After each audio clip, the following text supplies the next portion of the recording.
Hello, everyone, and welcome back to another episode on the Plant Profile Podcast, a subsidiary of the Earthen Grove.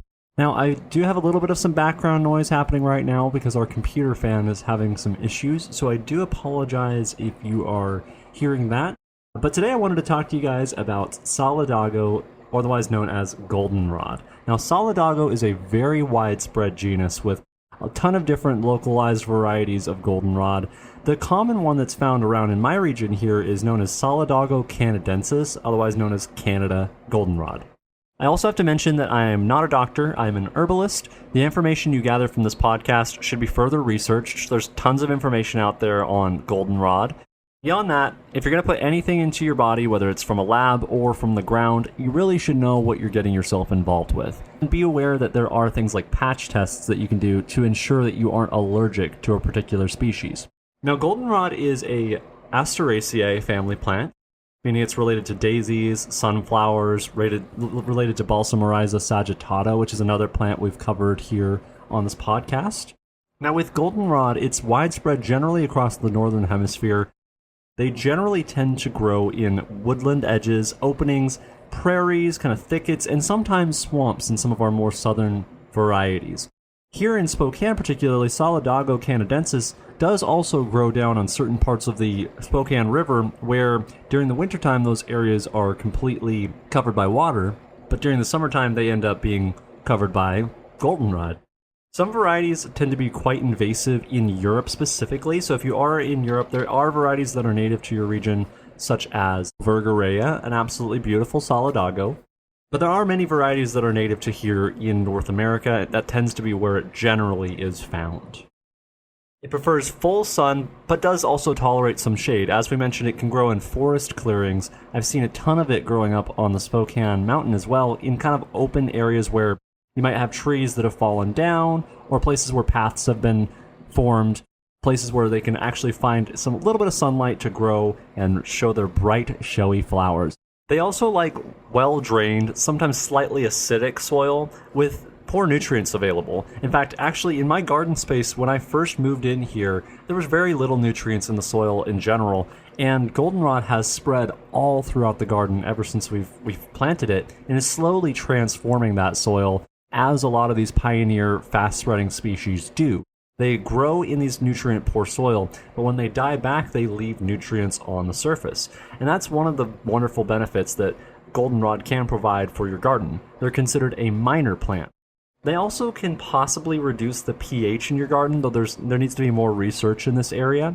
And they're great for erosion control on like the sides of hills. They're also, as I'm sure you can guess by the flower, amazing pollinator plants. Now, the reason I specifically say that this is an amazing pollinator plant is because goldenrod, at least in these northern hemisphere regions, tends to be one of our later blooming flowers with a ton of flowers on the stalk. And so they end up being one of the primary fall-time food sources for our local native pollinators. So how do you identify goldenrod? In the summertime and the early spring, it's going to start producing these stems that shoot up out of the ground. Depending on the species, you might get something ranging from around a foot tall to around 4 feet tall. They're going to have whorled leaves, meaning those leaves are going to spiral up the stem, and they're shaped like a lance. Those leaves end up making an excellent tea, which we'll dive into later on the podcast here. As the summer comes to the late half of it and into early fall, you're going to notice beautiful plumes of golden, bright, showy flowers that create the shape of somewhat of a pyramid up the side of this stem. They vary from species to species, but generally they have around 5 to 20 petals, also called ray florets, surrounding a central disc. Canada goldenrod tends to have around 8 to 15 petals. Traditionally, Native Americans worked with goldenrod as a tea to alleviate digestive upset and fevers, and externally as a poultice for stings, cuts, burns, toothaches, and to prevent infections. Now, I personally want to speak into digestive upset here, because goldenrod is a plant that has a very noticeable doctrine of signatures. In other words, it shows you kind of some of its interactions with our body. Goldenrod, when it's in flower, acts almost like a buffet for pollinators. And so you see tons of pollinators, but also with them, they're predators coming around the goldenrod. If you sit there closely with the goldenrod over time, you might even also notice yourself starting to feel a little bit hungry from breathing in its volatile oils. That's something that is very apparent to me with goldenrod. If you drink goldenrod tea on an empty stomach, it increases hunger. If you work with goldenrod tea, it can actually increase appetite in general, and so it's a great option to turn to before a meal. On top of that, it also is supportive in relaxing the digestive system as a carminative, and it can help as a bitter as well, help with some of our digestive juices being released. Now, it's not quite as strong of a bitter as something like gentian, for instance, or even yarrow. It's more mild in nature, but it is an excellent option to turn for if you're wanting some digestive support while relaxing the nervous system, relaxing the gut, and feeling that sunny disposition that comes from those beautiful yellow flowers. In Europe, herbalists have traditionally worked with goldenrod to prevent kidney stones and inflammation of the urinary system. And that's another one of these doctrines of signatures that goldenrod shows with those bright yellow flowers. A big part of that is due to its anti-inflammatory and diuretic qualities that goldenrod has. So goldenrod helps to flush the urinary system, oftentimes turned to not just for kidney stones, but also as a preventative for urinary tract infections. And that's partly because those aromatic constituents that are released from the plant are being flushed out through the urinary system, having an antibacterial property, anti-inflammatory, and an astringent property, so helping to strengthen the cell walls of the urinary system and of the cardiovascular system. Goldenrod's also a mild nervine sedative. We've talked about nervine sedatives in the case of yarrow before and how it's not necessarily going to knock you out, but rather it's more of an element to turn for general daytime kind of agitatedness or anxiousness. Goldenrod makes a nice option there to help with relaxing the nervous system without making you groggy or drowsy. I haven't even mentioned one of its most powerful and common uses, and that is as a decongestant. Now, goldenrod is anti-catarrhal, it's decongestant, it has a drying property on the sinuses, helping to release mucus and clearing stagnation within the upper respiratory system, while also, again, having that anti-inflammatory property, which relieves some of the kind of uncomfortableness of a stuffy nose, whether that be from allergies or from the common cold. Now, on the note of allergies, goldenrod oftentimes is seen as an enemy for people with allergies because it happens to bloom around the same time that other dense pollen-producing plants do. Now, the difference between goldenrod and some of these other plants is that goldenrod is only pollinated from pollinators. You're not getting the pollen in the air. You're not getting goldenrod pollen in the air. It's being transferred around by pollinators. And so what actually ends up happening is goldenrod relieves these congestion problems that can happen from fall-time allergies, or its leaves earlier in the year can be used for summertime allergies. The constituents found in an extract of goldenrod are mainly comprised of flavonoids. They also have terpenes from their volatile oils and a large number of saponins as well. The saponins also play part into releasing this mucus because saponins tend to thin fluids of the body. And so they're helping, once again, to get sinus congestion moving and clear that out. And then the last medicinal aspect of goldenrod that I do have to mention here is that it's also a styptic, somewhat similar to the way that yarrow is used, although I would argue not quite as powerful for wounds, dressing basically cuts and scrapes as yarrow. It is a nice option to turn for if you're in the garden and you happen to get a splinter, a bee sting, or if you've got a small scrape or something like that that you want to treat and help with the healing process. I wouldn't use it as widely as I would use yarrow. Yarrow can be used on fairly serious gashes, as I've discussed in that episode. Goldenrod is a little more gentle comparatively, and so again, you might use it with a child who's got a small scrape, or yourself if you get a splinter, you cut yourself, paper cut, something like along those lines.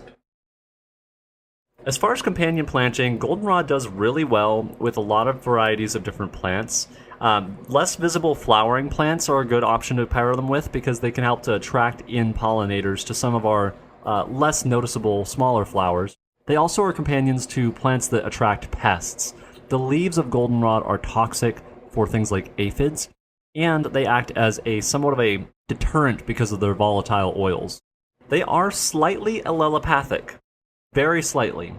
Similar to what we were talking about with yarrow, where it's not necessarily going to inhibit some of the plants in their native area around them, but they can have a negative effect on some of our garden crops. You have to be careful there. And on the note of being careful with planting and gardening goldenrod, Just be aware that goldenrod spreads very, very aggressively, whether that be in the garden or in its naturalized environment or a wildlife environment in general. And so, this spreads partly through its many seeds that it produces, but also partly because of the fact that it spreads underground through rhizome. In its naturalized environment, in its native environment, that's not necessarily a bad thing. In fact, you could actually remove things like skeleton weed or bugleweed that are taking over an ecosystem and replace them with goldenrod, and that goldenrod's going to spread rampantly throughout generally the same types of soils. But on the other hand, in the garden, it can become a little bit of a problem. And so I encourage not to fight back against the spread of this plant, especially if you're in an area where it's native, but rather to work with it. Because of the fact that goldenrod is a native plant, and because of the fact that it's a revered ornamental in many gardeners' fall-time spaces, it's easy to propagate and gift to friends, gift to local nurseries, whatever it might be, people who are open to receiving a beautiful, wonderful yellow golden flower that is also supportive to its local ecosystem, to its pollinators. And this is, again, where you're not fighting back against the spread. You could keep it in pots, but even then it's going to start, if it's a big enough pot, producing other offshoots of itself. And beyond that, it's, once again, a plant that's not hard to simply take up out of the ground and gift to somebody else. I have to precaution you with goldenrod. If you're somebody who is allergic to daisies, allergic to other Asteraceae plants, you probably want to avoid working with goldenrod altogether. As I mentioned, its pollen isn't going to necessarily cause a flare-up of allergies, but interacting with it, touching it, or potentially, what we're discussing here, ingesting it as a tea, can actually be quite problematic for somebody who might be allergic to this. So how do you prepare goldenrod? So for goldenrod, I like to tincture out the flowers. The flowers are very difficult to get as a tea. If you want to get the flowers of goldenrod, you actually have to harvest them before they open up. If you harvest goldenrod flowers after they're open, they'll turn into papules, the fluffy seeds that they produce, and it renders them less effective for medicinal purposes. The leaves, on the other hand, can be harvested and dried, or they can be harvested and turned into tea throughout the entire year. Generally, I'll harvest the leaves when the flower hasn't started producing, and after the flower has started producing, the energy is being put into those flowers, and so you can start harvesting those and either immediately turning them into tea or tincture. There are essential oils of goldenrod you can purchase online or from a local apothecary as well. And personally, I really enjoy this as a nice allergy relief. You just breathe in the essential oils of goldenrod, and those volatile oils help to begin loosening up congestion in the sinuses. And beyond that, it's also very relaxing and nice to fall asleep to. If you're somebody who has a hard time breathing specifically at nighttime, you might diffuse goldenrod essential oil. Well, I hope this information has been helpful for you. You can always check out some more information about our practice on earthengrove.com. And if you have any questions for me, reach me at theearthengrove@gmail.com, or you could actually book me as an herbalist if that's something that you're interested in. Just reach out. I'm here for you. Have a beautiful, blessed rest of your day.